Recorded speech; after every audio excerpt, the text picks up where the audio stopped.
De volta com a Ação Nacional e nesse sábado nós estamos falando sobre os símbolos do carnaval com o escritor e pesquisador Evaristo de Miranda. Evaristo, no bloco anterior a gente terminou então falando sobre as micaretas, que aqui no Brasil são muito fortes. E aí você explicou que é um termo e uma origem que vem da Europa, vem da França, é um termo francês. Elas existem também fora do Brasil? Porque a gente conhece as nossas aqui, né, que são muito tradicionais, e fora do país? Existe, até tem aumentado, né? Existe no Canadá, o Micarem, né? Toda a parte do Canadá católica, ali, Quebec e tal. Existe também em Portugal, né? É o meio da quaresma, quer dizer, no meio da quaresma, depois de 20 dias de quaresma, você dá uma aliviadinha para encarar mais 20 dias de quaresma, né? Até existe mudança na cor do paramento litúrgico, que vem no roxo e ali se usa um paramento cor de rosa, para Micarem, né? E até dá uma aliviadinha assim no jejum, tal. Antigamente era assim, né? É um dia? Um dia de micareta. E como é também a micareta na Bahia, tudo. É um dia de micareta, né? Você faz um dia, no meio da quaresma. Então é um carnaval fora de época, claro, porque é depois do carnaval, em plena quaresma, né? É um dia. Agora, se fizesse todo mundo no 21º dia da quaresma, os grupos não iam poder animar todas as micaretas, ia faltar a orquestra, né? Porque todo mundo fazendo no mesmo dia, né? Então a cidade já se organiza, na Bahia, no Nordeste, para fazer em datas diferentes, né? Feira de Santana, Vitória da Conquista, não sei aonde.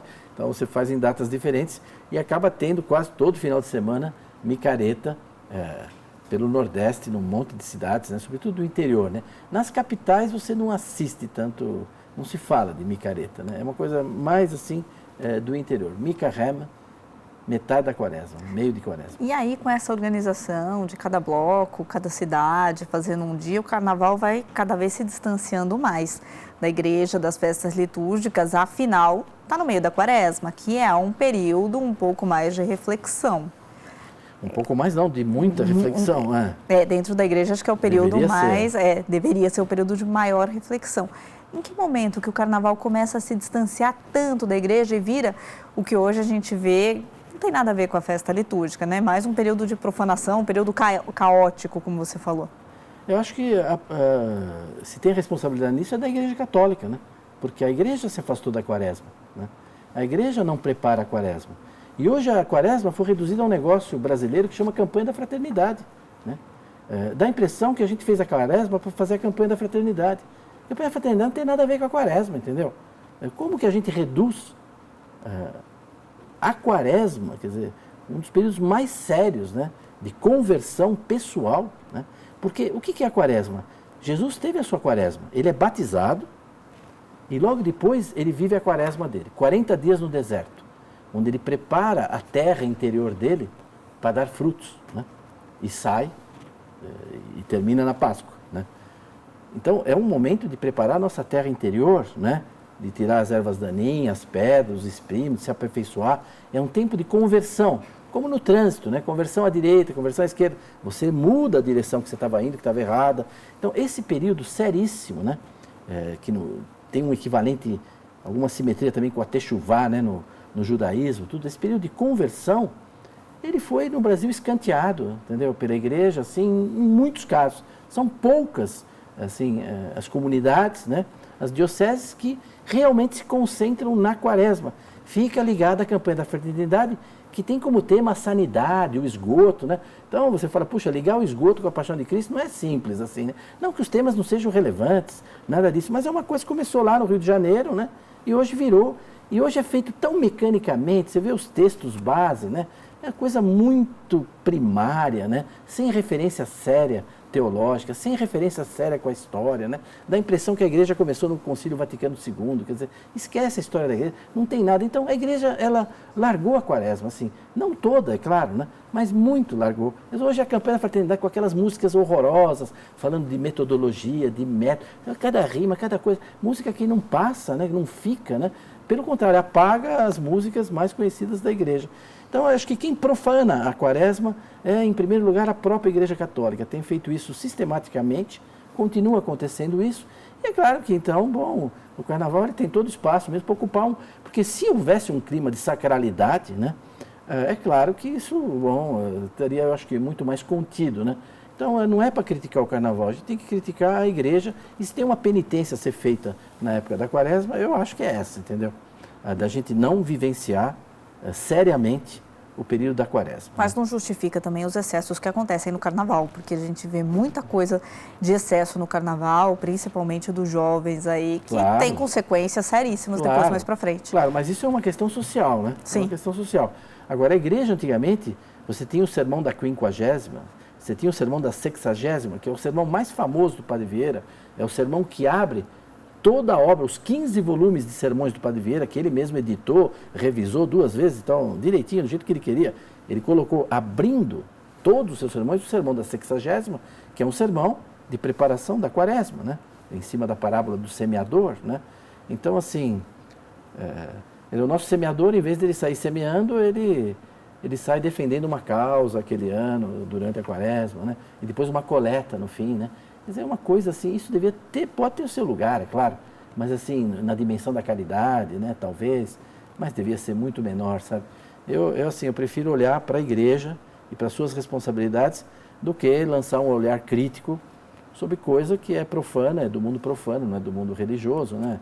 Agora, é claro, todo mundo, se a gente for comentar aqui socialmente, claro que o carnaval pede cuidados, etc. É claro, né, acontece muita coisa, mortes mesmo, no carnaval, no trânsito, em tudo, né?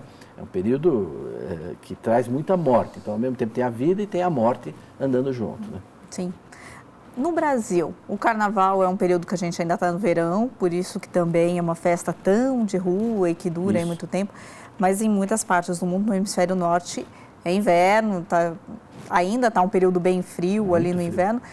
Por isso mesmo são festas diferentes? As tradições são diferentes em cada país? São diferentes porque as culturas são diferentes, né? Aqui nós incorporamos, como os caboclinhos, a gente evocava agora lá, que é tão bonito, até assustador à noite, né? Lá em Recife, esses caboclinhos, né? É uma coisa totalmente indígena, né? O maracatu, né? Africana, quer dizer, entrou o samba, quer dizer, nós tivemos toda essa mistura, né? Que tem no Brasil de raças, de culturas, deu uma feição para o nosso carnaval extraordinária, com uma riqueza maravilhosa. Na Europa não, eles estão aqui. Eu já tive a ocasião de participar do carnaval da Bélgica, de Binge, que é um carnaval muito conhecido, joga laranja, assim, um no outro. E é umas coisas que vêm lá da Espanha, do Carlos V, assim, por isso que tem esse carnaval lá na Bélgica. Já vi carnaval na Alemanha também, e vi carnaval na Itália, e vi o Intrudo em Portugal, né? Festa do carnaval em Portugal. É uma hora divertida mesmo, tem toda essa alegria, mas é muito mais contido tudo, né? E não tem uma batucada, não tem uma bateria como tem aqui no Brasil para animar as festas, né? Parece assim uma coisa até militar, eles andando, parece uma marcha, né?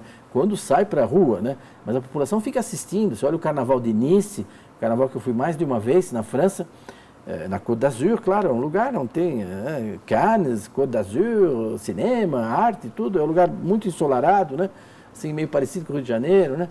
Mas lá, bom, tem carros alegóricos, tudo, mas as pessoas assistem, né?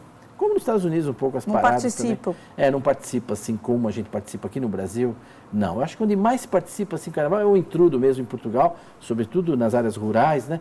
E também em algumas áreas rurais da Europa, mesmo na Suíça, na Alemanha, na Itália, nos Alpes, existe um carnaval, assim, com raízes muito antigas, assim, ali onde as pessoas vêm vestidas de urso, você vê os caçadores, você vê o neolítico ali acontecendo durante o carnaval. Mantém uma tradição muito antiga, viva então, até hoje. Fica viva, está viva até hoje e acho que não vai acabar nunca.